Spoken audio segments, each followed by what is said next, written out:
선생님이 읽어주는 성경 이야기. 예수님의 두 번째 표적. 누가복음 4장 14절에서 30절 말씀과 요한복음 4장 45절에서 54절 말씀.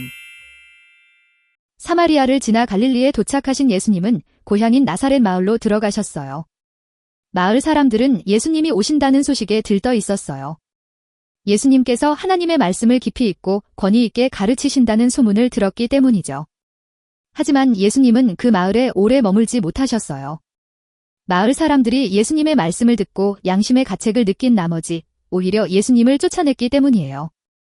예수님은 그들에게 잘못을 깨닫고 회개할 기회를 주셨지만 마을 사람들은 부끄러움과 자존심 때문에 예수님을 받아들이지 못하고 내쫓고 말았던 거예요.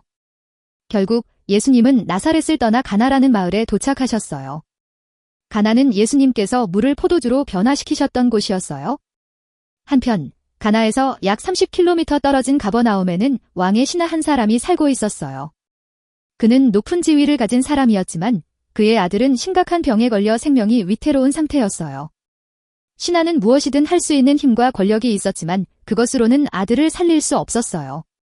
그러던 중 예수님께서 가나에 오셨다는 소문을 들은 신하는 자존심을 버리고 예수님을 찾아가기로 결심했어요.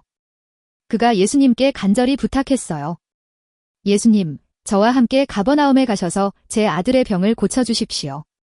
하지만 예수님의 반응은 뜻밖이었어요. 너는 표적을 보지 않고는 믿지 않는 사람들처럼 나를 믿지 않을 것이다.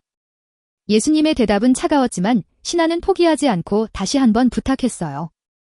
예수님, 제 아들이 죽기 전에 꼭 와주십시오. 그러자 예수님께서 말씀하셨어요. 가라. 내 아들이 살 것이다. 그 말을 들은 신하는 예수님의 말씀을 믿기로 결심하고 곧장 가버나움으로 향했어요. 그런데 가는 도중 신하의 종들이 달려와 기쁜 소식을 전하는 것이 아니겠어요.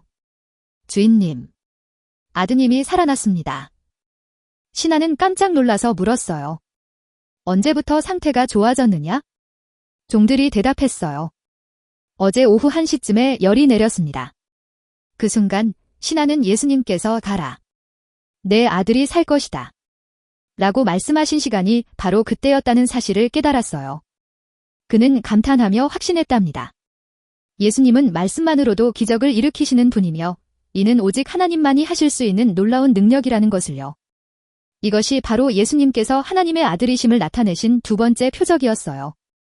그날 이후 신하와 그의 온 가족은 예수님을 하나님의 아들로 믿고 따르게 되었답니다.